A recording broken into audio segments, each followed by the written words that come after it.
All right, good morning, everyone. As you probably guessed, this is continuous delivery for architects. This is really the intersection of the engineering practices of continuous delivery with the role of architecture.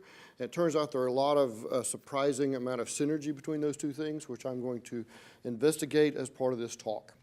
So I want to talk about three broad things in this talk. First, I want to talk about some related concepts around continuous delivery and architecture, including some engineering practices and some metrics and things like that. Then I'm going to talk about component-based development, both components, which are compile-time dependencies, and services, which are runtime dependencies. This also touches on microservices, because that's just a specialized version of a service-based architecture. And then finally, how do you evolve from one kind of architecture to another, which seems a lot of people are doing these days. So let's first talk about some concepts in architecture. And the first one I need to talk about, of course, are some of the engineering practices in continuous delivery. From my perspective, continuous delivery really is just a convenient marketing umbrella term around efficient engineering practices for agile projects. And so continuous delivery has several parts. In fact, I'm doing an entire workshop on Friday about the subject. But a few of these things are particularly pertinent to architects.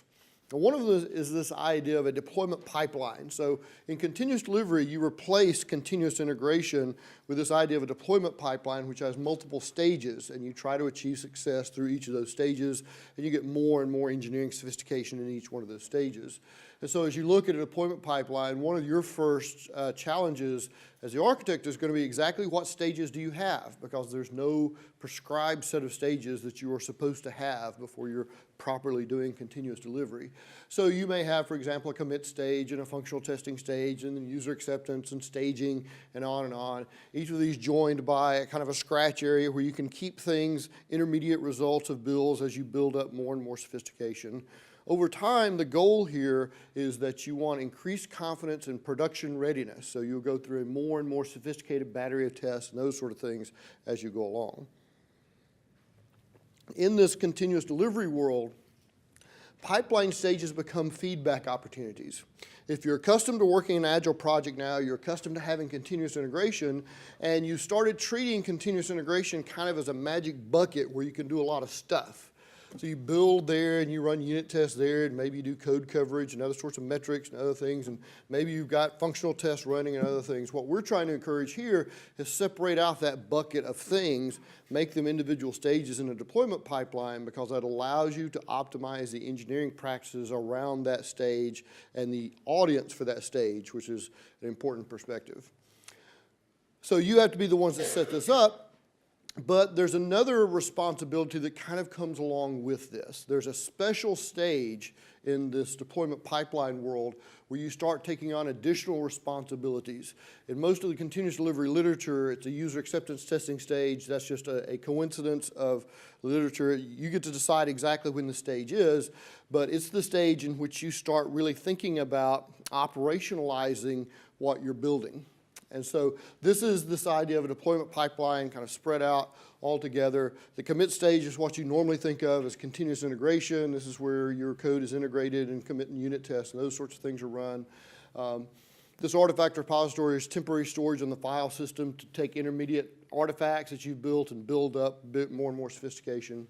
But you'll notice a particular step here under this acceptance testing stage called configure environment. And you'll notice that once you start doing that, you do that on all these downstream stages. This is the place in the continuous delivery world where you start spinning up the ecosystem that your code's going to run on. Because the perspective in continuous delivery is, look, your overarching goal is to make deployments a lot more predictable and stable. So how do you do that in a world where it has lots of moving parts and people keep adding more moving parts to it?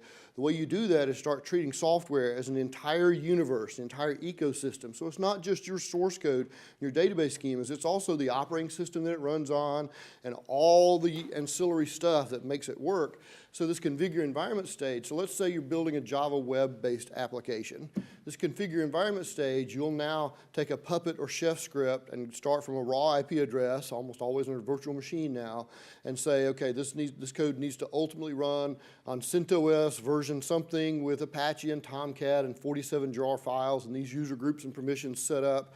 So you'll spin up a Puppet or Chef script to build that environment up. You'll then deploy your binaries onto that environment, make sure that environment's up and running, and then run your acceptance tests on it, or do manual testing, but you still do that same configure environment stage. Even if you're doing continuous deployment, you're still doing that as part of that production push. You don't have to do that in this world, but that's the same kind of idea in this world. Now, whether it's a Puppet or Chef script or whether it's some sort of Docker image or something like that, the idea is, and the point of this is, that as the architect in this world, you have to start thinking about how does this work in operations much, much sooner than you have to in other kinds of architectures, which was kind of a last thing. Maybe you thought about it a little bit at the first of the project, and then the last of the project as you're getting ready to go live, you have to start thinking about it. Now this becomes a daily concern of the architect as what does this look like running in a production-like environment, because you're going to be managing this as part of the build cycle, as part of this deployment pipeline. What we'd ultimately like to get to, most of the literature in the continuous delivery world kind of assumes monolithic architectures, but the other goal that we're really after in that continuous delivery world is by doing smaller and smaller increments of change. So one of the engineering principles in the continuous delivery world is try to do things as eagerly as possible rather than putting them off as long as possible. And things like service packs or any kind of change to a component in our system, we want to try to incorporate that change as eagerly as we possibly can, because that is exactly the time when you pay the least engineering cost to incorporate something. The longer you wait to incorporate something, you pay a higher cost in terms of pain of getting that to work, because now you're letting combinations of things build up, which is the really tricky, complex thing in software.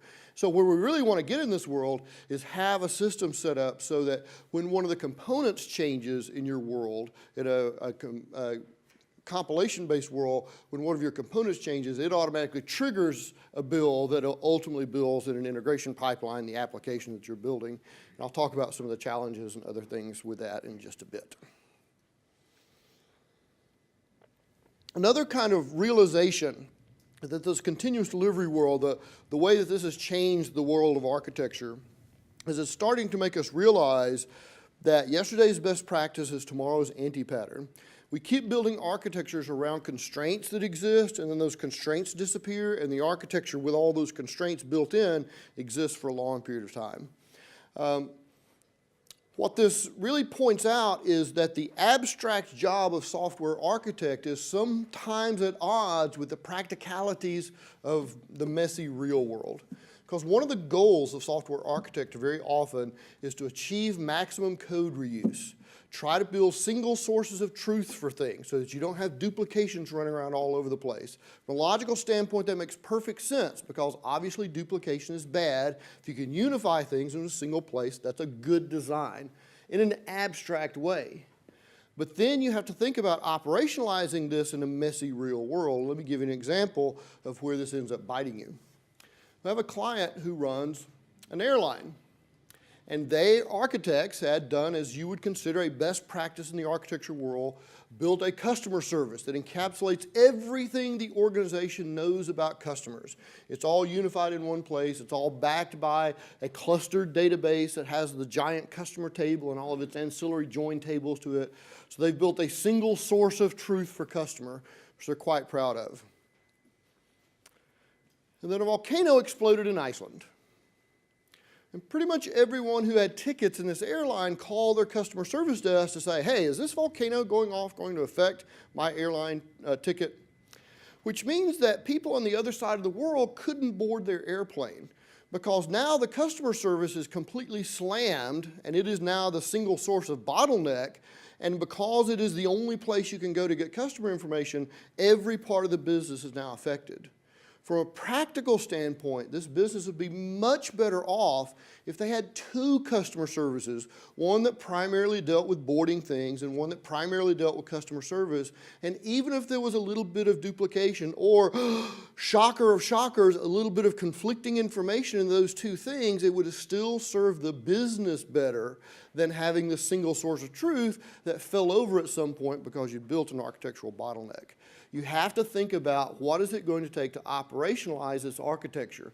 When you do whiteboard diagrams and draw boxes with lines on them, that's a useful exercise, but it's really only a snapshot. It's kind of a two-dimensional view of architecture, and architecture is really four-dimensional. So you have to take that two-dimensional view and then make it three-dimensional by making the boxes with actual labels. So you put ORM on the box on a whiteboard, you make it three-dimensional and say, okay, this is Hibernate version 4.3.1, and now you make it four-dimensional by saying, I know how we're going to safely upgrade that in 6 months to Hibernate 4.3 when it comes out. So you've got to think in more than just pictures. You've got to think about what does this look like when you make it real, and then what is it going to look like in 6 months when I need to keep it real. That's something that we do poorly in the architecture world. That's what leads to these kinds of architectures where you have lots of shared infrastructure and other things like that, which is really good from an abstract logical standpoint, but becomes troublesome when you think about operationalizing these things. Because over the last few decades, we've really fought a battle in software architecture to get better and better at scalability. And so we've built a lot of very interesting shared resource styles of architecture. The really common architectures that you see out in the world right now, like the traditional layered model view controller architecture, is very much a shared resources style of architecture because you're sharing all those things in those horizontal layers. That allows you to share resources and build application servers and things like that. But it also creates a lot of coupling between all those pieces within those layers. And what we started realizing is that just like yesterday's best practice becomes tomorrow's anti-pattern, shared resources, getting really efficient at sharing resources is less and less of a concern for us now. In fact, because Amazon will rent you resources for pennies on the dollar now, resources can be spun up almost at the drop of a hat. Now the problem we have is all the coupling we introduced trying to achieve shared resources. All this coupling at layers makes it very hard to do isolated changes. So I need to make changes to the way my customer behaves. If I'm in a traditional layered architecture, that means I'm sharing the customer persistence code with all the other orders and line items and catalog and all the other parts of my system. If I need to upgrade the capabilities of a customer, I can't just do that in isolation because it affects everyone in that layer. So they're all coupled together at that framework level, which makes upgrades and things like that difficult. It encourages big bang deployments because, well, we can't really change one thing, so let's change them all together and then we'll big bang it, but that leads to more and more pain, which we're trying to get away from. Makes things like upgrades difficult. What this does is it adds friction to change. And that's one of the things that we really are trying to enable in the continuous delivery world, is to make change something that you expect as part of a daily thing, that you want to be able to take changes that apply to your software or your ecosystem and apply them very aggressively to make sure they haven't broken some assumptions about the way your world works. While this makes sense from a logical standpoint, this is problematic from a deployment pipeline standpoint. It's hard to spin up a deployment pipeline with a thing like an enterprise service bus in it. This is really hard from a domain-driven design standpoint, and this makes things like evolutionary architecture more difficult. I'll talk about alternatives to this as I talk about service-based architectures in just a bit. Still toward this idea of building up some concepts or useful concepts for architects in this continuous delivery world, let me talk about a few metrics and monitoring tools that are useful in this world. These are tricky kinds of projects because this is essentially doing architecture on an agile project. And the metaphor here is that you start off, you take off from the ground in an ultralight and you turn it into a 747 while you maintain airspeed and velocity the entire time. That's what you're trying to do as an architect. So that you have to have a couple of kinds of metrics at your disposal. So let me talk about some metrics and I'll talk about some tools and uses for them. Two incredibly useful code-based metrics for architects in this world are cyclomatic complexity and Afferent coupling. So let me talk about these in turn. These are not new metrics by any stretch. Cyclomatic complexity has been around since the 70s, and this basically applies to any structured programming language. It gives you a numeric complexity value for a function or method in a code base, allowing you to make apples-to-apples comparisons between methods or functions to see which was more complex. Tom McCabe created this formula, and this is the formula, edges minus nodes plus 2, where nodes are lines of code and edges are possible pathways through code. So if you look at this little C-like method and sketch it out in this lines and edges view, you'll see that this is 4 minus 4 plus 2, so the cyclomatic complexity of this little method is 2. But it's boring when the numbers cancel each other out like that, so a slightly more complex method is this one. And you can sketch it out in this edges nodes view and count things up, 8 minus 7 plus 2. So the cyclomatic complexity of this method is 3. Excuse me, this is one more complex than the method we saw previously. Cyclomatic complexity is an interesting metric because you can use it and you can also use derived metrics. So one of my most fun tricks to do is when I encounter a brand new code base is go find the 5 most complex methods or functions in that code base and then ask myself a question, is this essential or is it accidental complexity? In other words, if I just discovered a really hard problem or if I just discovered some really clever programmers who have made it really, really hard for no particular reason. My friend Glenn Vanderberg has a great quote that bad developers will move heaven and earth to do the wrong thing. The amount of innovation that bad developers put into completely horrible ideas is really stunning. If they could just apply that amount of innovation to good ideas, you might see something quite amazing. The other thing you can do with cyclomatic complexity is combine it with another of these metrics I'll talk about in a second and try to go find the most important thing in your code base. So let's talk about this other metric, and I'll talk about that one. So let's talk about Afferent and Efferent coupling. These are 2 coupling metrics which become important to architects. Afferent coupling are the number of incoming connections to a code artifact, and this can be a class, or it can be a package or a namespace. And the Efferent coupling is the number of outgoing connections from this artifact. And the easy mnemonic here is that Efferent starts with E, which is the same first letter as the word exit, so those are outgoing connections. One of my favorite tricks is to combine 2 metrics together, and so one of my best emergent design tricks is to get a tool that will produce both cyclomatic complexity and afferent coupling metrics for each class. What you find by combining those 2 things together and looking at the combined 2 numbers, you don't add them, but just look at the combined 2 numbers, are the most important complex things in your code base. And very often, if you're coming into a new code base, you want to see what are the most complex, important things that I need to understand in this code base. The combination of those 2 metrics, afferent coupling and cyclomatic complexity, will very often lead you there like a dividing rod. I've looked like a magician several times by walking into a client, quickly running a metrics tool and then saying, oh, I bet the biggest problem child you have in this code base is this group of classes. And they look at me like I've pulled a rabbit out of a hat. But I haven't. I've just applied a couple of metrics. So let's talk about uses for these metrics on projects. There are 2 typical uses for these kind of metrics. One is information radiators and the other is probes. Information radiators are things you wire into a build system so that you can get constant feedback on something so that you can look at trends and things like that. Now I'll talk about a few of these. Most of these are very Java-centric because I spent a lot of my time in the Java space, but there are tools that exist in both spaces. And actually this first one is completely agnostic. This runs across a bunch of different platforms. And you can actually get these graphs from several different kinds of tools. This is a Keviet graph, or sometimes called a spider graph. The idea behind these graphs is you set up acceptable ranges for metrics. So complexity here is our friend cyclomatic complexity. So you can say, okay, it's acceptable for me to have between 2 and 4 cyclomatic complexity, but my max I want to be below 8, between 2 and 8, and the number of methods per class, and the average depth is how much you've indented within a class, etc. And so you set up all these acceptable ranges, and then you graph actual classes onto the top of it. This is one of the classes from Struts graphed onto the top of this. And if this were a perfect class from a metric standpoint, it would fall exactly into the middle of the donut of goodness here. And the further it diverges from that nice donut shape, then the weirder this is from a metric standpoint, and so the more you should pay some attention to it. In fact, this one has an unusual kind of a boomerang shape, because you'll notice that the average complexity is below the threshold, but the max is way above the threshold, and it has a huge number of methods in it. This boomerang shape is actually quite common in Java code bases. Does anybody know why that is? Is anybody here a Java developer?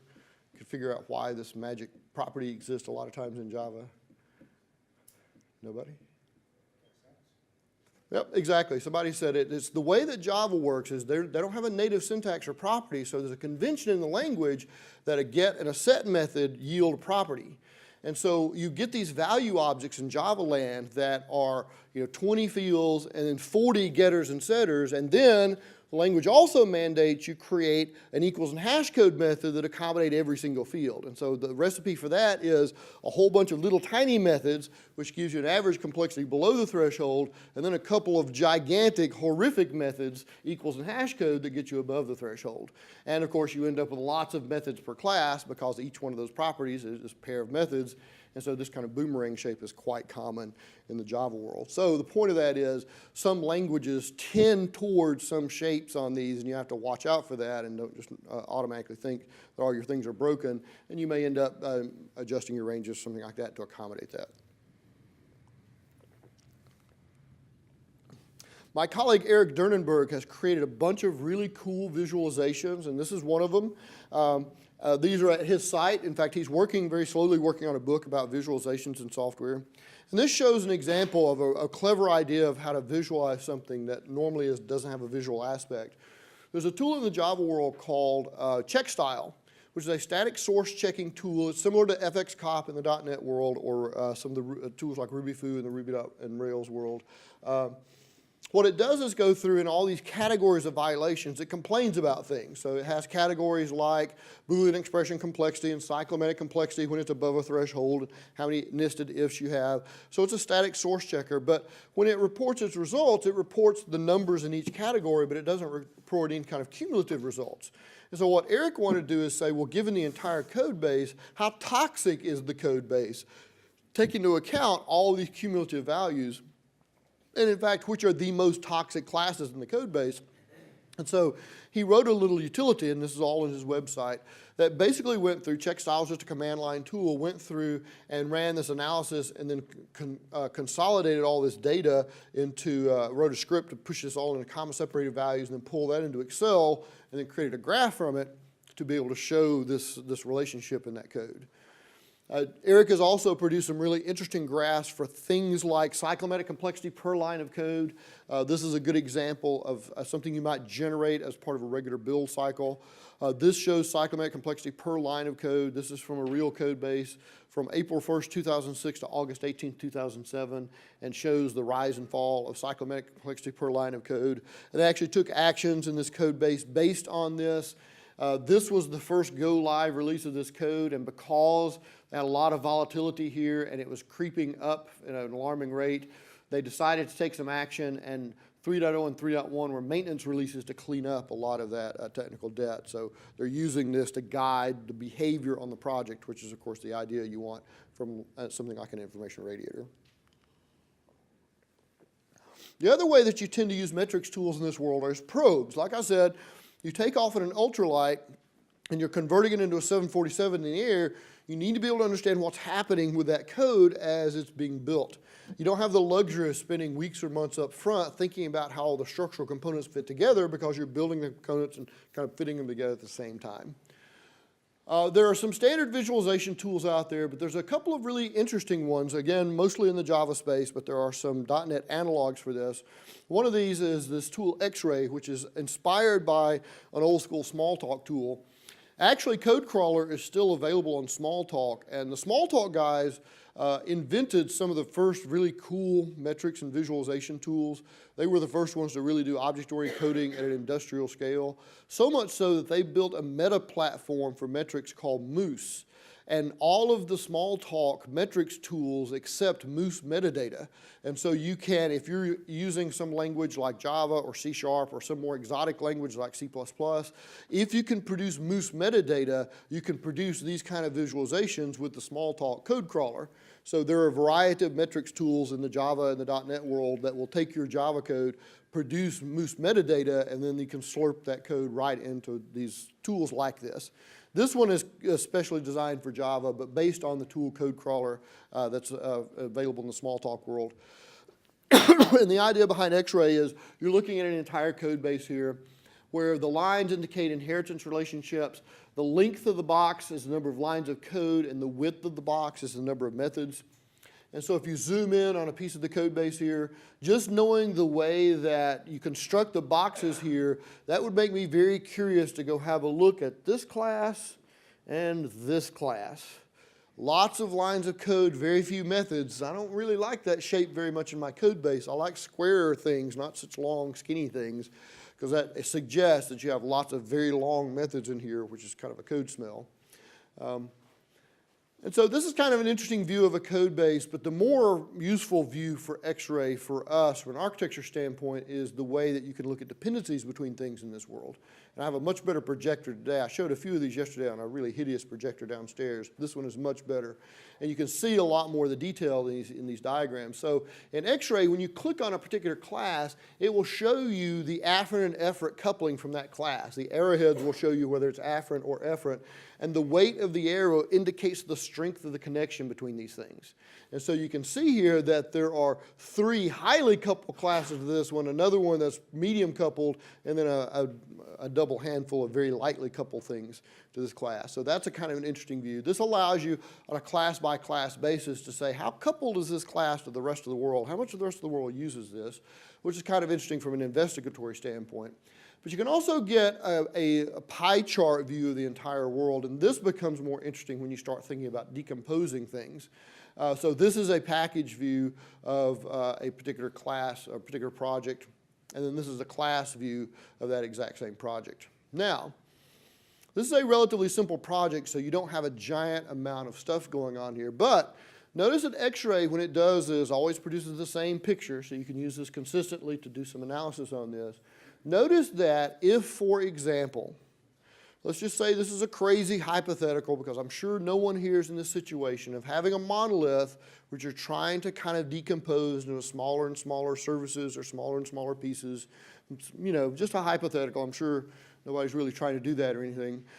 When you produce one of these diagrams, the observation is that the more of these bold red lines I cut as I decompose that monolith, the harder I'm making my life. Because those are coupling points. And the more of these that I snip, the more I've got to shore up those coupling points and figure out, okay, these two things used to call one another. Now how are they going to handle this job?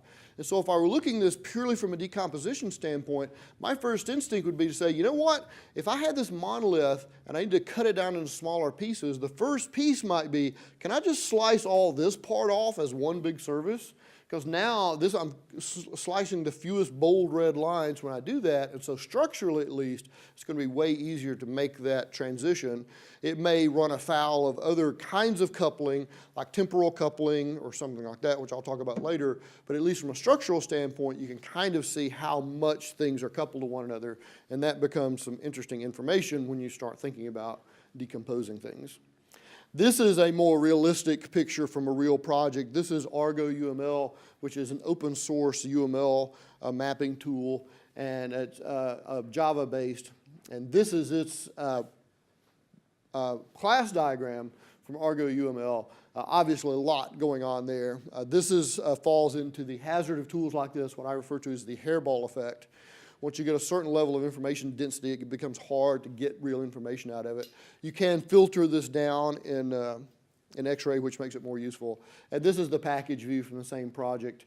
And of course, this is running inside Eclipse. This is an Eclipse plugin. So if you click on one of these, you go right to that code and see what's going on with it. So that's Xray. Let me show you one other tool. And this one is kind of fanciful, but it does have some interesting uses as well. This is also inspired by an old school Smalltalk tool. This is called Code City. It's an open source tool that will take your code base and convert it into a 3D cityscape that you can fly around as if in a helicopter.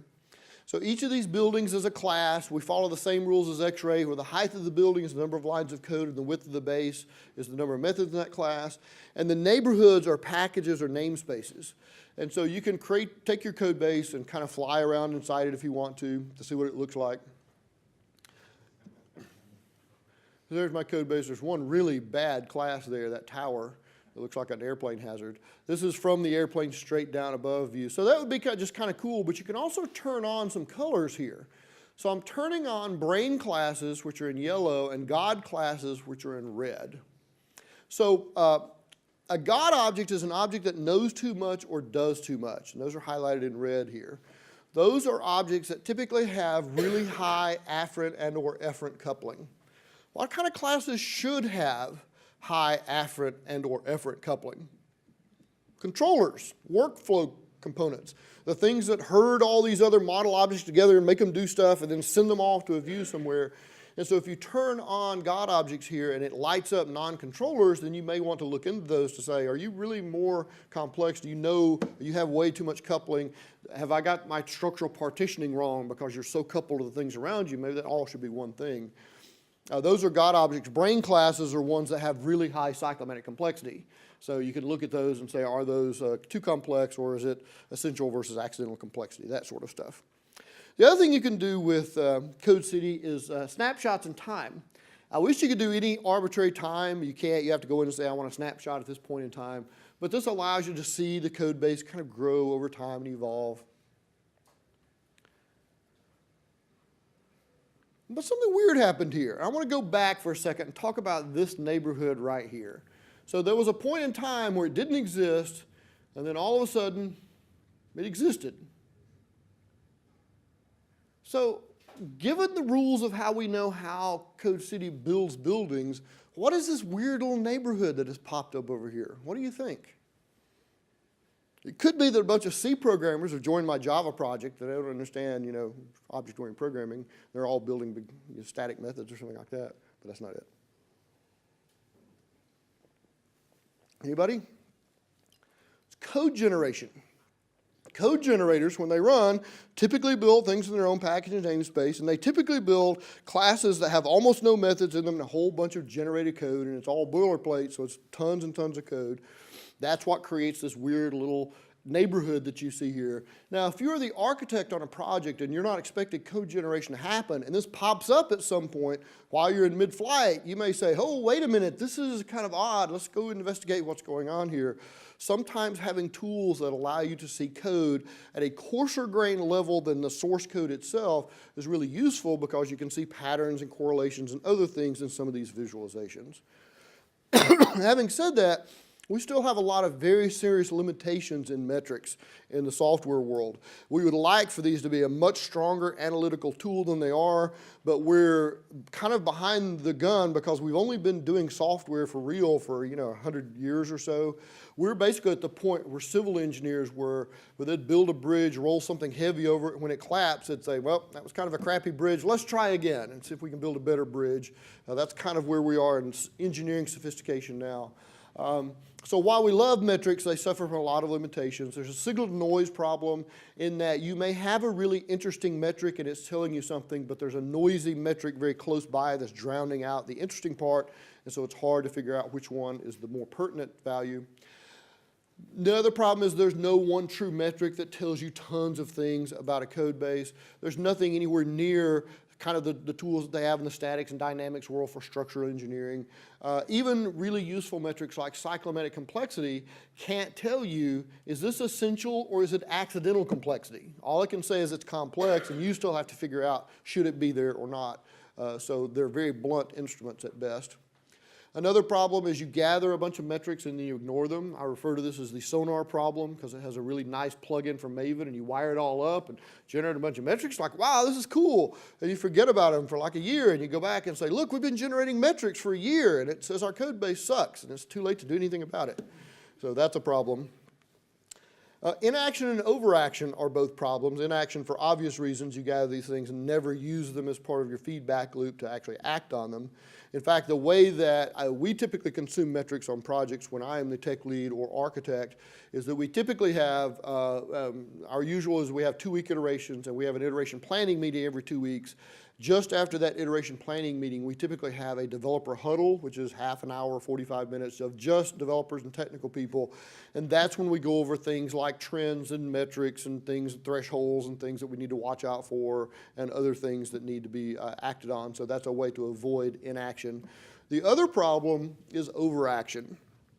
And this highlights a problem that I point out at great length in my continuous delivery talk, is that one of the problems you have with developers is, so let's say when you really boil it down to its essence, in your heart of hearts, when you're trying to describe your job to your grandmother, it pretty much very often boils down to I take things from a web page and put them in a relational database, and I take things from a relational database and put them on a web page. I mean, there's a little more sophistication in there, but you know when you really boil it down, a lot of times that's what it ends up being. The problem is after you've done that for 20 or 30 or 40 times, that gets kind of boring.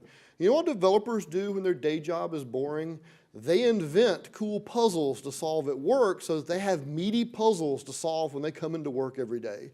I call this problem meta work is more interesting than work. And metrics will definitely fall into this problem that you get your developers really excited about some metric like 100% code coverage, and they will start gaming that to the point of insanity because that becomes the new puzzle to solve at work, not making things work the way they're supposed to, but this is the thing you can really sink your teeth into because the thing you're doing for your day job is not very exciting, but man, we can make this exciting. So you have to be careful not to get people too excited about metrics or they will go completely nuts and overboard. And very often in this world, you want to prefer trends to discrete values. Things like cyclomatic complexity, you look at that and say, well, I have a method that has a cyclomatic complexity of 12. Is that good or bad? I don't know, it may be doing a lot of really legitimate stuff, but if you look at it now and it's 12, and you look at it again in a month and it's 20, and then in a month later it's 35, clearly it's going in a bad direction. Just to see if you can tamper that down. That's why a lot of these visualization tools like Sonar are really cool because they'll give you things like trending over time. This is complexity over complexity per method in the struts code base, and you'll see something horrible happens to it around the 1st of September in 2009 when they merged another code base in that was really kind of a train wreck. And you can see from a metric standpoint exactly when that happened, and it's a nice bouncing ball too to show your boss. Okay. So that's enough backgroundy kind of stuff. Let's talk now about component-based architectures. The Continuous Delivery book, when it came out in 2010, actually said very little about architecture. Mostly it was about engineering practices like testing and DevOps, et cetera. But there are a lot of interesting architectural things here as well. And this is really the only piece of advice they directly give in the book, to use components to decouple parts of your application that change at different rates. And this is one of the criteria that you use to decide what are the partitioning points to break things into components. A component is too broad because we really have two kinds of components that we regularly deal with in the software world, either libraries or services. Libraries run within a single process and communicate through language function call mechanisms. These are internal libraries. These are the frameworks and the jar files and the DLLs and the Ruby gems. These are all compile time dependencies. They have a whole set of engineering practices to go with them. The other things are services. Services tend to run in separate processes and communicate through integration architecture mechanisms like HTTP or TCP/IP or higher level protocols on top of that like SOAP or REST or something like that.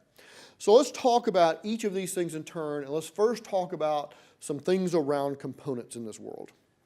So like I said, most of the continuous delivery literature kind of assumes that you're building monolithic applications, but let's say that you want to break that monolith down and build it as a series of libraries as well that contribute to the application. And so the idea here is we have a framework, we have a reports engine, settlement engine, pricing engine. They all build toward the portfolio management application. And then you have this third-party library that comes from the internet somewhere. It's a jar file or DLL or something like that that you download as a component of your system. So let's talk about a few engineering challenges here. And the first of these, of course, is managing dependencies. And most people's first real encounter with this was this friendly thing called DLL hell that used to exist in Windows.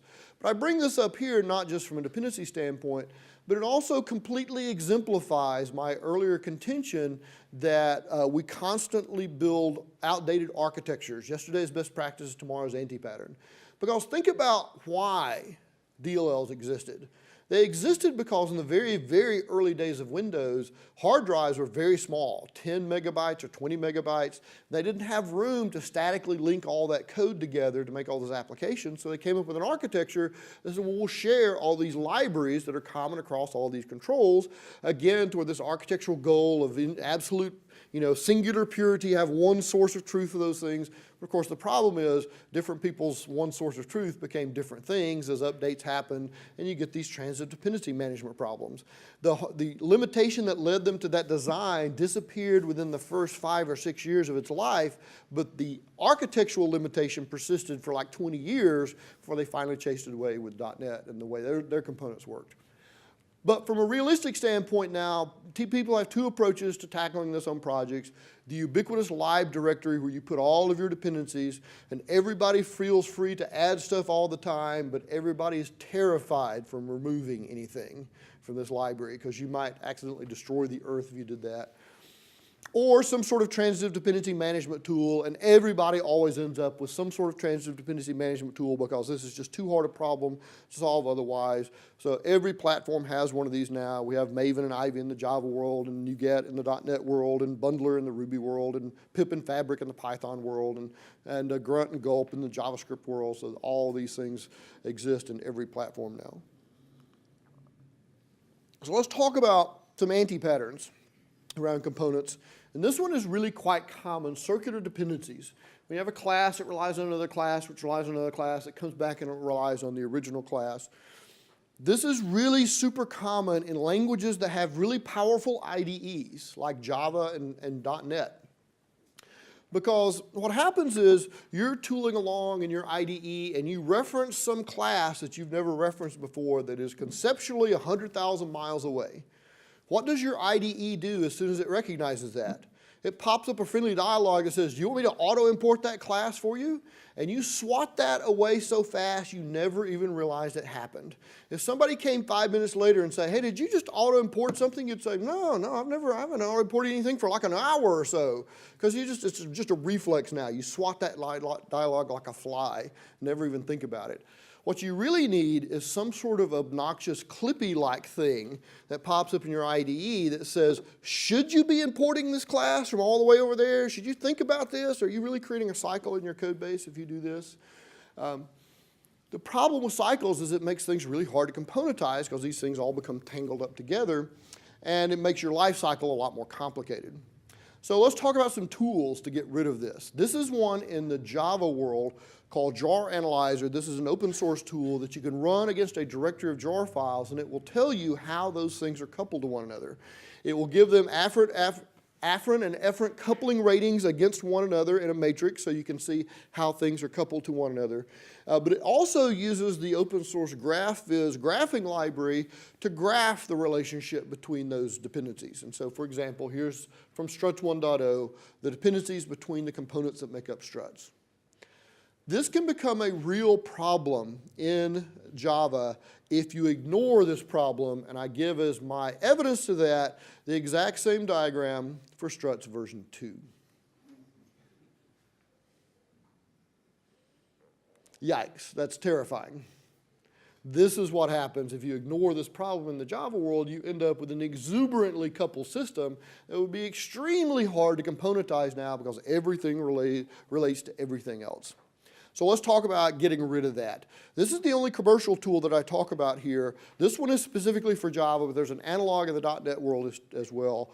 This is a tool called Structure 101 that goes through and analyzes your code base and looks for cycles. It gives you a to-do list of refactorings, and if you do those refactorings, then you will have eliminated that cycle. What this does is allow developers to go through their code and gradually, slowly untangle cycles.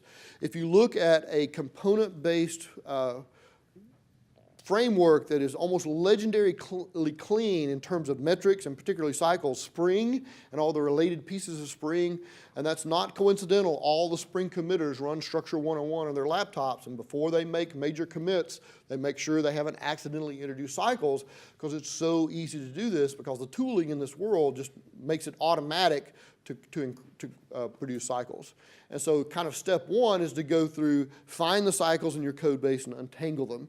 There's a similar commercial tool in the .NET space called Independ that also shows you the relationship between Afferent and Efferent coupling between all your components, and also does some cycle analysis. It doesn't do the same to-do list kind of thing, but you can use the same tool in the .NET ecosystem and untangle cycles in your code base as well. But once you've untangled them, what's going to prevent them from coming back? So one thing you could do is explain this problem to your developers, and then keep a close eye on a code review, and then as soon as they start importing things they shouldn't, have public meetings at noon on Friday. So that's one way to handle this problem, but I think we can come up with a better way to handle this problem. I hate setting up situations where developers have to keep something in the forefront of their mind all the time when it's not really part of their day job. This is kind of an incidental part of their day job. So what I want to set up are some engineering safety nets. So this is a really useful thing in the Java ecosystem. There's a metrics tool called JDepend that's been around for quite a long time, that's written in Java, that will tell you Efferent dependencies between packages. But because it's written in Java, it can also understand parts of the Java ecosystem. And in fact, what you can do is put this unit test in place on your project once you've gotten rid of all your cycles. Tell it, go gather all the packages in the project, and then tell me if there are any cycles or not. This will fail this unit test if any cycles exist in your code base. So the trick now is, as the architect, you go through and chase away the cycles, and then put this unit test in place so that if somebody tries to inadvertently add a cycle because a tool has been too helpful, you failed this unit test before it actually gets into your code base. This is setting up kind of an engineering safety net to make sure that something is being too helpful on one side. Let's set up a safety net to make sure that extra helpfulness doesn't end up having a detrimental effect on the code that we produce. You can also use JDepend to wire up some architectural rules in your project. For example, let's say that you have 3 packages here, EJB, Web, and Util, and it's okay for EJB to depend upon Util, and it's okay for Web to depend upon Util, but I never want the reverse to happen. I never want Util to rely on Web, for example, because that would be kind of a logical fallacy. So you could wire up the way dependencies are supposed to work here, and then tell JDepend analyze, and it will tell you if any of those rules have been violated. This is the kind of thing you can set up as an architect on a project that's doing something like continuous delivery, where you are running unit tests on a regular basis every time you do a check-in. This sets up an engineering safety net to say, okay, I've established some rules about the way I want the direction of things to work in this code base, and now I can set up a safety check to make sure that if people accidentally do that, then they're notified. Questions about that so far? Yes? Can I ask the cyclic dependency, would that cover catching, say, a customer depends on order, and order depends on customer? Yes. Yep, that's circular dependency.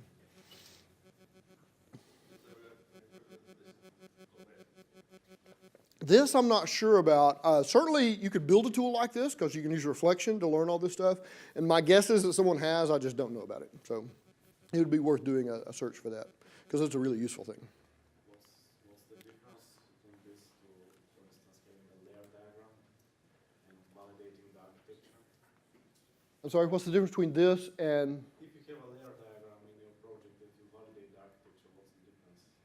Well, so if you have a layer diagram that you validate in your project, somebody has to do that every time you want to do that, whereas now every single time somebody touches the code base, this runs as part of a cycle. So now a person doesn't have to go chase this down. You literally never gets into your code base because you fail a unit test before it ever gets into your code base. So this is a much more proactive way of doing that. This again goes toward that continuous delivery idea of find the eagerest way to do things, because that's the least painful from an engineering standpoint very often, is the quickest way to catch those things.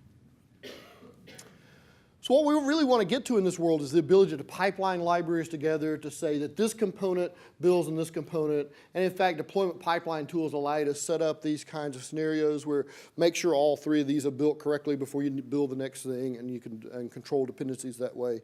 That's exactly the thing that we want to set up as we automatically build things in something like a deployment pipeline. Here's another anti-pattern that's quite common in the component world. So let's say that we've made a change to framework, and all of its unit tests are good. Because it has changed, all of its downstream components wants to incorporate that change. So reports engine incorporates that change, and it's happy with it. All of its tests are green. But when pricing engine tries to incorporate that change, it cannot. All of its tests are now red. Now the $64,000 question is, which version of framework should the portfolio management application depend on? And of course, the answer is none of the above. There is no legal ancestor for it to depend on because two of its upstream dependencies have different dependencies. This is a problem in the internet at large because you can't control the build order of things, and so you have to manage this in a different way. If you control the build order of things, you can solve this diamond dependency problem, just like this. So in this world, what we would do in our deployment pipeline is set up so that when framework undergoes a change, it builds itself. That will trigger a build for the 3 engines, and only if all 3 of those are successful does it try to promote and then build the application itself. So make sure you resolve all dependencies at one level before you try to resolve the next level of dependencies. And that'll keep you out of this diamond dependency problem, and in fact allow you to build things quite incrementally. So that's all stuff about components. Let's now talk about services. Now I'll talk about a few prefer things here. This is using the Agile Manifesto's rhetorical technique of prefer the thing to the left of the thing on the right, which is not to say the thing on the right has no value, we just like the thing on the left more for various reasons. And in this world, we tend to prefer choreography to orchestration. And here's what I mean by that. In the traditional kind of service-oriented architecture, enterprise service bus kind of pattern, the idea is that these services have a bunch of common shared functionality. They need to know how to talk to one another. They will often frequently need to transform data from one format to another as you make calls between these services. You need to be able to orchestrate services together to perform business functions and things like that. And so in the traditional kind of SOA ESB pattern, the idea was, let's take all that common functionality, move it out to the middle here where it can be managed separately from the other stuff. Again, this is toward this kind of architectural impulse to let's commonize things that are going to be alike and put them in one useful place. This is referred to as an orchestration style of integration architecture because the enterprise service bus or broker there is acting as the conductor of the orchestra. Any service that needs to do something has to check with the conductor to see if it's okay to do that because it coordinates all the stuff. The contrast to that is a choreography style of integration architecture where there is no third-party arbiter. All the behavior that you want is inside each one of these services, including any kind of routing or transformation or any sort of behavior like that is completely self-contained within each one of these services. Because increasingly, when we think about services like this, we think about them with a particular perspective. And I have slides here in just a second, I believe, that talks about that. A particular perspective on this where we want these services, oops, sorry, I started that slide over. We want these services to be completely self-contained. Oh, sorry, Keynote does this now. If you ever try to navigate or check something, it stops wanting to cooperate. So we talked about orchestration. We prefer choreography where each of these services is completely self-contained. For reasons I'll get into as I start talking about the kind of philosophy around services and particularly microservices, what we're trying to avoid here is because we're going to operationalize this thing as a service, and so everything it knows is going to be completely encapsulated inside it. This is this domain-driven design concept of bounded context. And our complaint about this style of architecture is that because part of the behavior that should belong inside that service, things like data transformation and other sort of logic, are now separated from that service and kind of smeared across integration architecture. We really would prefer these services to be completely self-contained because one of the things that we're trying to support here is to allow these services to evolve completely independently of one another, not be coupled to one another incidentally through something like an enterprise service bus. A couple of side effects of this. Something I'll talk about in a second is this phenomenon called Conways Law. Conway's Law pretty much guarantees that you will have a bunch of enterprise architects that will accrue around your enterprise service bus because communication structures end up creating layers in architecture from a technical standpoint. The other side effect over here is, so what I'm trying to set up is an architecture that allows individual services to evolve completely independently of one another. But they also need to integrate with one another because they need to cooperate to form business tasks and other things like that. So how can I meet the dual goals of allowing them to integrate, to evolve as aggressively as possible, but not break the integration points that I've established between these services if I don't have some third-party arbiter to do that for me? This, again, we fall back on engineering practices in the continuous delivery world, and the engineering practice here is this thing called consumer-driven contracts. So the idea of consumer-driven contracts, let's say that you have a service provider, which is this team on the left, and there are 3 other teams who want to consume whatever information that guy is providing. The idea of consumer-driven contracts is that these 2 teams will get together and they will arrive on a shared set of unit tests and mostly be driven by these guys. So the idea of consumer-driven contract is these guys are going to put together a set of unit and integration tests and hand them over to these guys, and these guys promise I will run those tests and keep them green every time I make a change to my code.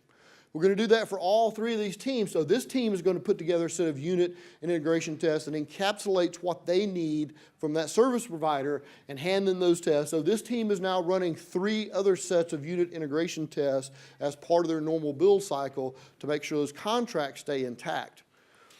If this guy changes and doesn't break any of those tests, then everything's cool. I can evolve in any way that I want that doesn't break a test.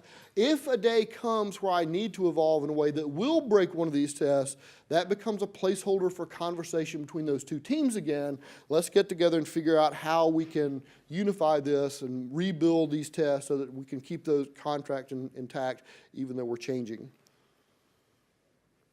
This is a good idea of putting engineering practice in place to make sure that you haven't violated something like an integration point between 2 things and yet still allow them to evolve at more or less independent rates. Another one of the things in this service-based world is we tend to prefer REST over SOAP. SOAP is at its heart a remote procedure call mechanism which does strict parameter binding, and if the parameters don't match exactly, then things don't work well. This is a good example of a kind of a 3-dimensional architecture that is not a good 4-dimensional architecture because you can build a SOAP system with very highly coupled endpoints, but now as you start needing to evolve those endpoints, you're constantly breaking them and having to reestablish them. That's why REST works a little better in this world because it's resource-based rather than being RPC-based. So in the REST world, I'm just going after resources and pieces of resources. So for example, if I'm using a resource and digging into it and getting information about airline seats, when they augment that resource and add things like engines and wings and all that stuff to it, it doesn't invalidate my other request to get resources and information about seats because I'm just adding in a natural kind of evolutionary way. It's also a little bit better to do looser parameter binding at endpoints in the REST world. So we tend to like this a little better because it's a little more malleable at integration points. And we find that in integration architecture, a little bit of malleability helps. A lot of times very strict binding breaks inadvertently in ways that is unpleasant. This doesn't mean you can't be successful with SOAP. It just seems that REST models this problem a little better. So let's talk about some characteristics of services, but also microservices. So you hear a lot of talk about microservices as a very popular style of architecture right now, but it's really just a variation in the service-based architectures that we've known about for a long time. The main difference between what we've thought about as service-based architectures and SOA and microservices, the main difference is that in the microservice world, they've completely embraced the operational aspects of the architecture. So microservices is quite interesting because it's the first post-DevOps revolution architecture. It's the first architecture that fully takes into account all the things that it takes to actually operationalize the architecture as well and makes that a first-class citizen in the architecture. People like Netflix and Amazon have showed that architecture can actually be used as a business tool if you build a sophisticated enough architecture. And every architecture going forward is going to have to accommodate all these operational constraints. This just happens to be the first one to do that. And that's the real difference between what we think of as traditional service-based architecture, which is still the kind of traditional shared infrastructure kind of architecture, versus microservice, where everything is this kind of encapsulated, bounded context. And in fact, these are the ideas that I was talking about from domain-driven design, which is ostensibly an object modeling technique that Eric Evans came up with, and there are some more concrete implementation details to be found there. But there's this really cool concept that we like from the domain-driven design world called a bounded context. So when you identify a domain in domain-driven design, it is a bounded context, meaning that everything that it knows about its implementation is encapsulated inside that bounded context. Other bounded contexts can get information from it, but it has to be some sort of messaging or something like that. No bounded context knows the internal details of any other bounded context. And when you take this concept and combine it with continuous delivery, what we see is that we're actually reifying this bounded context idea in architecture. So services in a microservices world are bounded context, meaning that if they have persistence, they own their own persistence mechanism. They own their own database. They're responsible for the schema. They're responsible from an operational standpoint of backing it up. A DBA there is responsible for schema evolution and all that stuff, but it is completely encapsulated within that service. This goes toward the main goal in the microservices world, which means that change is really, really easy in that world. One of the big constraints of having a bunch of shared infrastructure style architecture is that isolated change is hard and expensive. In fact, one of the defining characteristics for software architecture for the past 15 years has been the things that are hard to change later. Well, microservices is changing that because you are thinking about the entire details of how you operationalize it. Change is relatively easy because all the operational impacts of that change are already thought about and already worked into the architecture.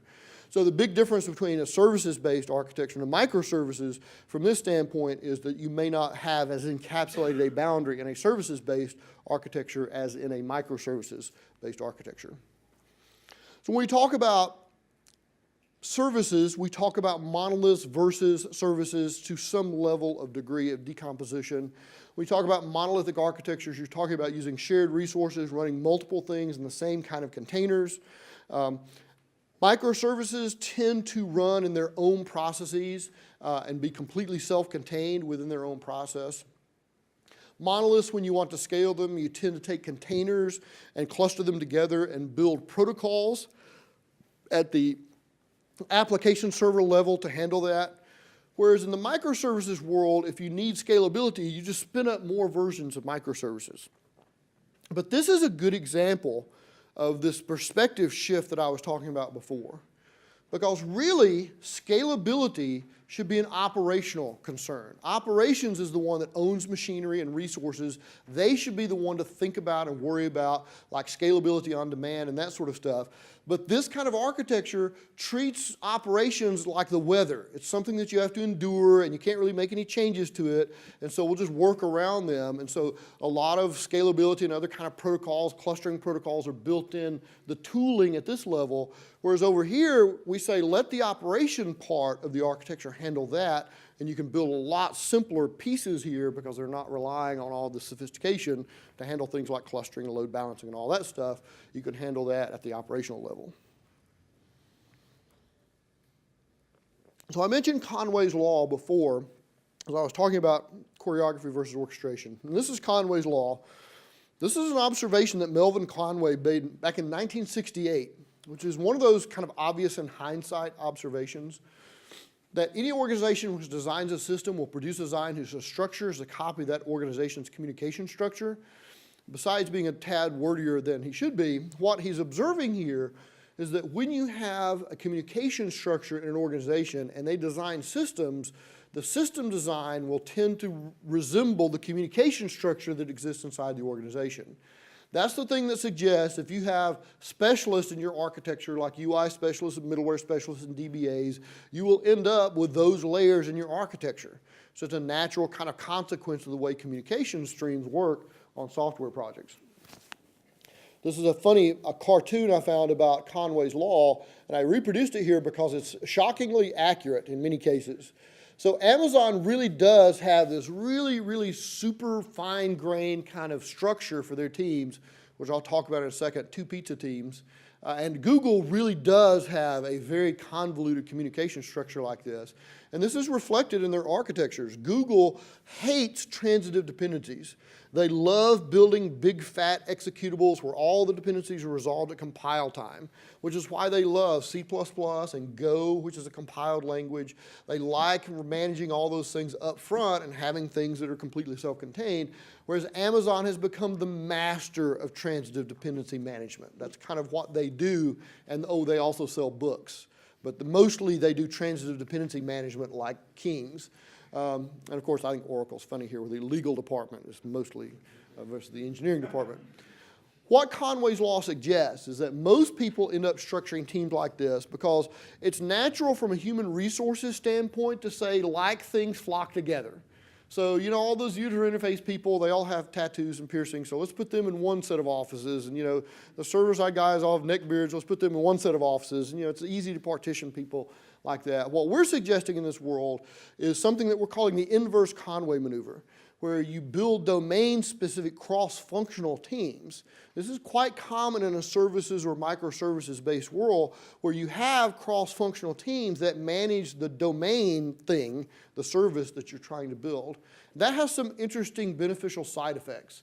One of them is this perspective that you see talked about in the world of products over projects. The kind of anti-pattern for projects in big corporations is you have a group of developers who work on something up until a time when it is deemed done and shipped, and they pass that over to someone in operations, and then operations takes care of the care and feeding of that for the rest of its life. It's hard to get maintenance and changes and things like that for it because this team is disbanded, moved on to another project, and don't even remember writing that code from that old project from 2 years ago. There's no real ownership there. One of the things that Amazon has done is they've taken this idea of 2 pizza teams. That's what they call each team at Amazon. No team shall be larger than can be fed with 2 large pizzas. So from a practical standpoint, that's about 12 people is the largest team of engineers at Amazon. And they're all these highly cross-functional teams, and they're product teams, not project teams. And the difference there is that this product team owns a product within the Amazon ecosystem. Maybe they own the New York Times bestseller product within the ecosystem.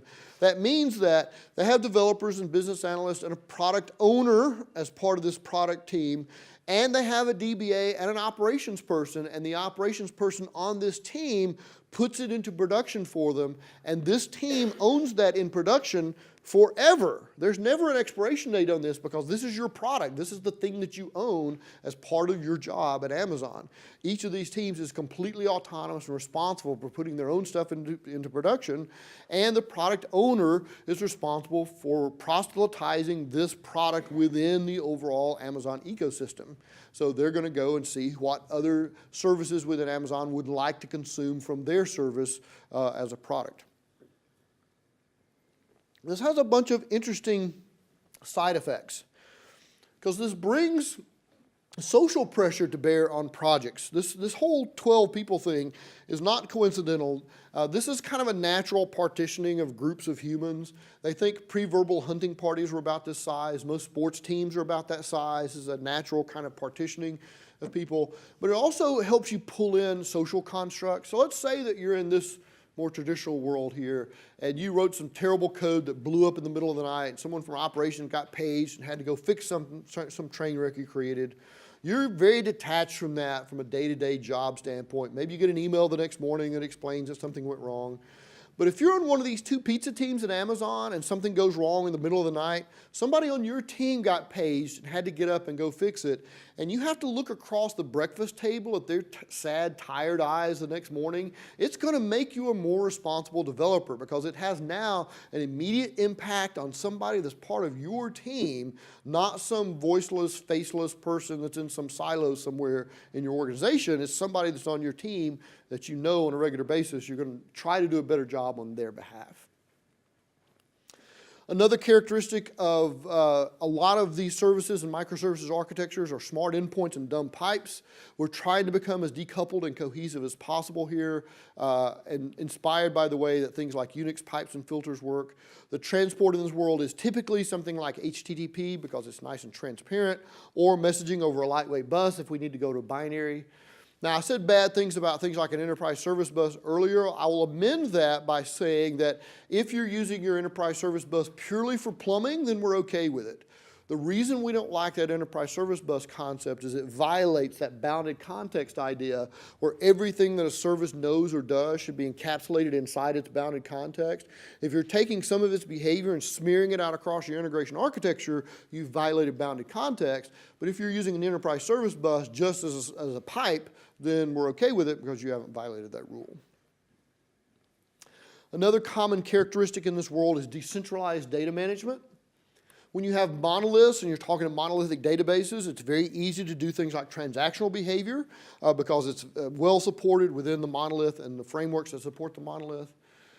But when you get to a more services and microservices based world, that becomes a lot trickier thing. Even in a services world, you are mostly in an eventual consistency kind of world, not a transactional kind of world. You will eventually always be in an eventual consistency kind of world because as you get more and more distribution for your data, you reach a point where you can no longer guarantee all 4 properties of ACID. That's the CAP theorem, so you always end up, when you hit a certain scale, going to eventual consistency. You have to get there a lot faster in this world. Now, if you're in just a services world, you're probably still sharing a database like this and you have individual services. In a microservices world, each of these services is its own bounded context, meaning that it owns its own data and persistence if it persists data. That means that there's a DBA on this little cross-functional team and there's an operations person who knows how to spin that up, et cetera. And transactions are a lot more difficult in this world and you try to avoid them like the plague. Now, having said that, there are still some situations that are legitimately transactional in the world and you just can't get away from those things. And so it is not considered a complete war crime if you do cheat a little bit and have 2 microservices, maybe share a transactional context around a single database. This is one of those architectural purity versus pragmatism kind of arguments.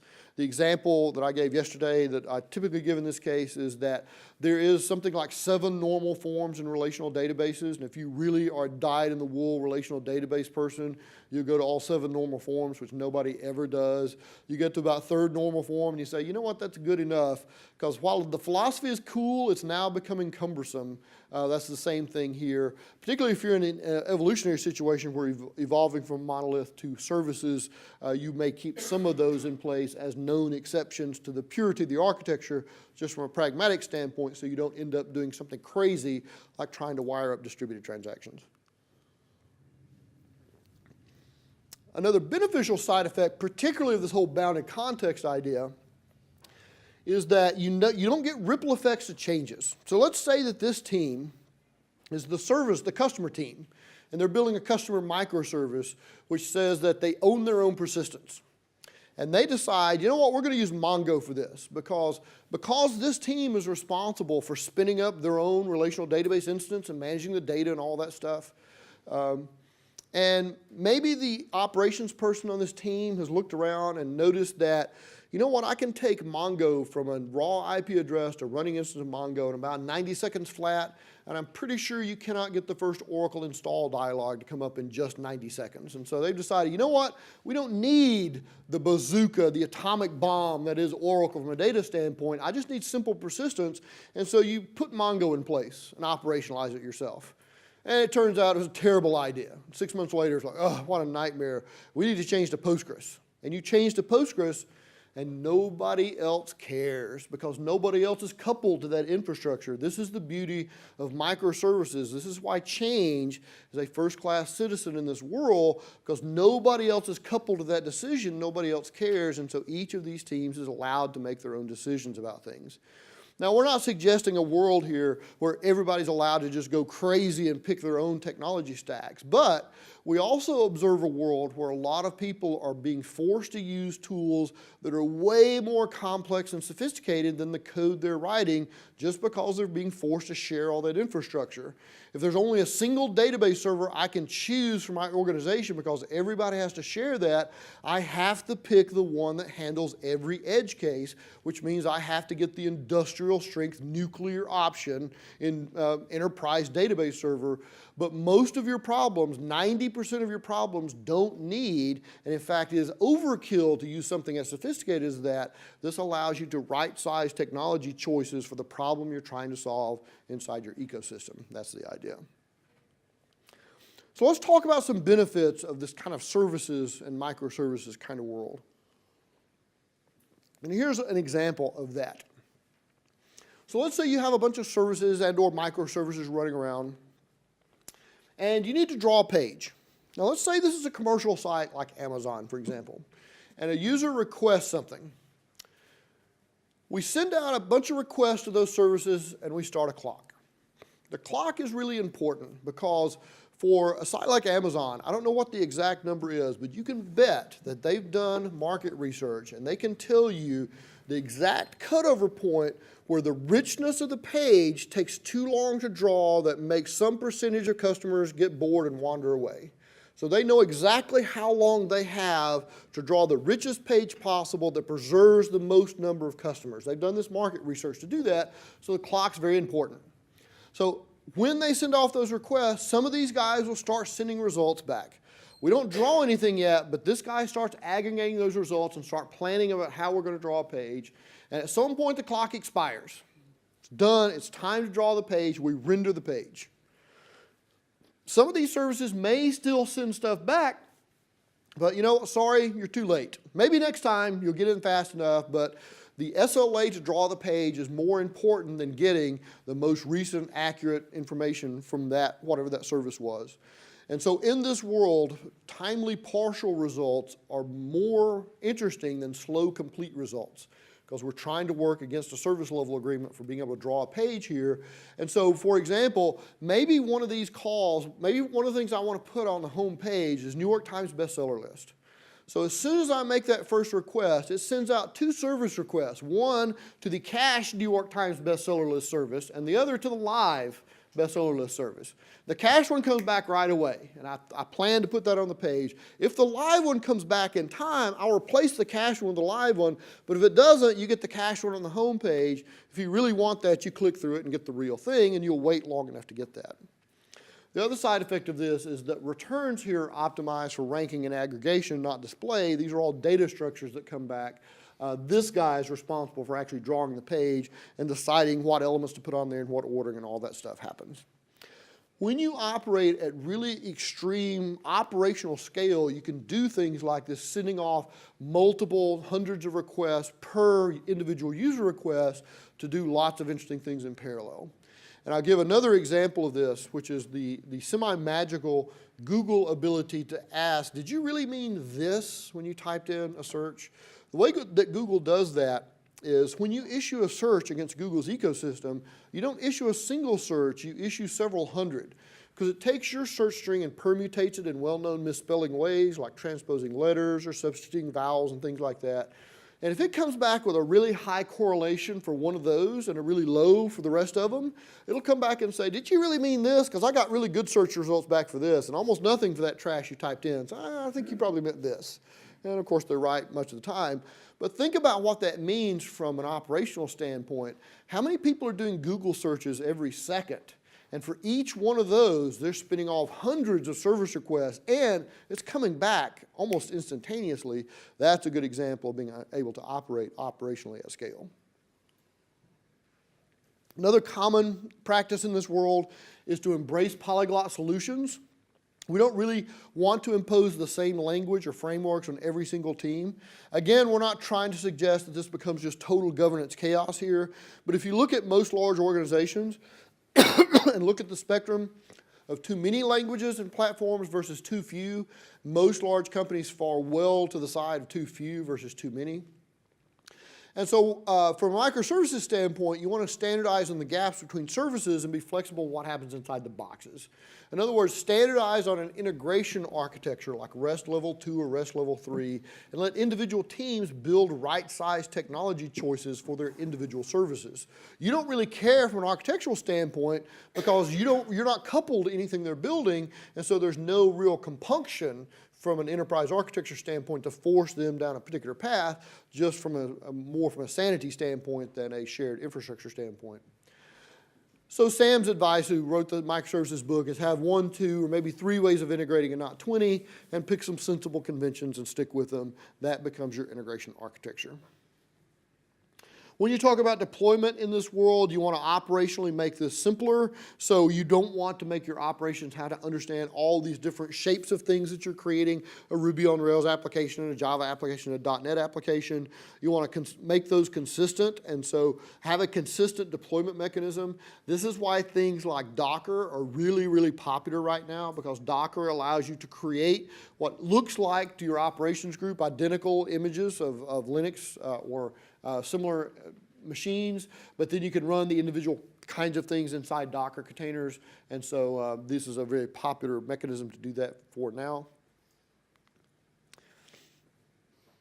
One of the interesting side effects of a services-based architecture is that it promotes coupling from application to integration architecture. So when you have a monolithic application architecture, you have a bunch of classes inside it, and they're collaborating with one another to do stuff. But when you start talking about a services-based system or microservices-based system, now those coupling points that used to be internal to your application architecture are part of your integration architecture. And there are a bunch of side effects of that. So one of these side effects is that you have to be a lot more explicit about coupling between these things in this world. Notice that each of these services still have internal coupling because they're still built. There may be a layered architecture inside there, some common kind of architectural patterns. But the way that these communicate with one another have to be a lot more coarse-grained now, and you have to think a lot more carefully about the volume and what kind of information passes along those links. We use things like consumer-driven contracts for safety nets, for engineering standpoint between these services so that we can evolve them more or less independently of one another. This coupling is much coarser grained than the coupling over here. Over here, you don't have to think much about, oh, well, I actually need to call this other method in this other class inside a loop and do it 1,000 times. That's no big deal. But over here, if you're doing that across your network, that's going to be hideously bad. If you're really undisciplined about your coupling, this can become a total mess. Your latency will become your enemy. This is the hazard of having a tool that generates service endpoints too easily for you. And coupling dynamics in this world become integration issues. So that becomes a much trickier thing to deal with. And in fact, let's talk about integration and disintegration in a services world. So here's where the practices of continuous delivery start interacting with operations and architecture. One of the really nice things that the Clojure community has given us, besides Clojure, is the guy who created Clojure, Rich Hickey, is also a word nut. And he's resurrected an archaic term that is perfect for software called complect, C-O-M-P-L-E-C-T. To complect things is to braid or weave them together. And very often problems in software is when we have inadvertently complected things together. And here's one of those places where mostly we have complected deployment and feature release. But in this world, there are a bunch of engineering practices that allow you to uncouple those things from one another. So in this world, components are deployed, meaning you move a component into a production ecosystem, but you haven't actually released the feature inside that component yet, because you can use things like feature toggles or feature flags. And so only after you've put that component live, made sure it's stable from a monitoring standpoint, then you can go in and release those features to the user. And in fact, this kind of ecosystem supports having maybe an almost identical version of that service. Maybe this is a different search algorithm or a different way of rating books or something like that. It still hasn't had an impact on your users yet, because in this world, applications consist of routing between these services. And so now you have a lot more flexibility. This makes something like continuous deployment a lot less scary, because what continuous deployment says is take all these components that have these new features and put them into production and monitor to make sure they're okay. But now I may want to turn on a handful of features at one time, and that constitutes a new release. I've continuously deployed all those components and know they're safe in my ecosystem, and I can turn on a group of features if I want to release it, so the users just think I've rolled out this new thing and all I've done is turned on these features. One of the things that we talk about in the continuous delivery world is this idea of blue-green deployments, where you have two identical versions of your infrastructure, a blue slice and a green slice, and you can move between those two slices of your infrastructure. Notice what we're talking about from a services standpoint here is really blue-green at the services level, because you can deploy something, release those features, route to it. If it starts misbehaving, route back away from it, and you don't have to roll back your architecture or do anything draconian or drastic like that. Make changes, fix whatever the problem was, route to it again. Maybe just route 1% of your users to this new service and route the others to the old service, and do A/B testing to see if they like this new service better. These architectures support all those kinds of behaviors. And so once you look at it from this perspective, as you get more and more services, you actually drive the risk of release down the larger number of services you have. As long as you have good engineering practices in place, because if you're deploying a monolith, it's all risk. If you're doing a 2 a.m. on a Saturday morning deployment of a monolith, there's no mitigation of risk there. It's all or nothing. And the more services you have, you're displacing less and less stuff each time you put something live. We monitor heavily in this world. We monitor the services, but we also monitor the routes. And this is one of those innovations that Netflix came up with. They monitor routes, and any services that are no longer being called, they disintegrate out of their ecosystem. So they have a garbage collection architectural function that looks at services that no one's routing to anymore. That means that they've evolutionarily been passed by, and so they pull those out of their ecosystem. This requires a fair amount of engineering sophistication to do this. And so our mantra here is you must be at least this tall to use something like microservices. All these engineering practices pretty much have to be in place. These are much more complex architectures, but you get a much more interesting capabilities. The number one capability you get is that change becomes much less expensive because it's built in. If every component is self-contained, now change becomes really easy because you can move one self-contained component in and replace it, and very little fear of breaking things. That's the benefit. So from an evolutionary standpoint, when you think of decomposing a monolith into something like services, you need to find a way to partition things apart. And you'll find natural boundaries to do this with. So one of those are structural boundaries, and I'll talk more about that in just a second. One may be domain boundaries. If you're starting a greenfield project, this is the inverse Conway maneuver. Separate things along domain boundaries and then build your system like that. But if you have an existing monolith, one of the trickiest things for you to untangle are going to be the transactional behaviors of that system. And so maybe that's the first partition you look for, is look for things that preserve existing transactional boundaries, and that becomes your first kind of service delineation, or the things that still don't break transactional boundaries. Those are easier to pull out of an existing monolith, and then maybe take that and break it into smaller and smaller services over time. You may do a structural exercise, and I talked a little bit about the structural exercise earlier. This is from an existing application that I did some work on, but you can definitely see structural hotspots in this code up in this corner and at the bottom on the left-hand side over there. Notice that by doing a little bit of an analysis from an Xray standpoint, you can look and see how those things are coupled together and start thinking about, well, if all these are kind of related to one another and I don't have to cut as many red lines, then maybe structurally that's how I want to start pulling this thing apart. So to conclude, really what we're trying to support here from a continuous delivery and an architecture standpoint is architecture for change. Allow change to be a lot less expensive so that it can support the natural evolution of business a little more gracefully. Different parts of your business evolve at different rates, and we're trying to support and reify that in our architecture. I mentioned this idea of the inverse Conway maneuver, build teams that look like the architecture you want, and it will be easier to achieve that effect. I also mentioned efferent coupling as a code artifact, but you can also think a little more broadly about that and think of it as a team artifact as well. So if you're building services or microservices, don't make your whole team understand the entire world. They need to know about the things that they regularly collaborate and integrate with. They don't need to understand the entire universe. If they need to understand the whole universe, then you haven't done your partitioning of your services well. So this is kind of the whole thing together, with deployment pipelines, et cetera. On a projector, you can actually see it. So you have small cross-functional inverse Conway teams with low efferent coupling deliver relatively independently into a common integration pipeline without fearing breaking each other's bills because they have consumer-driven contracts between them.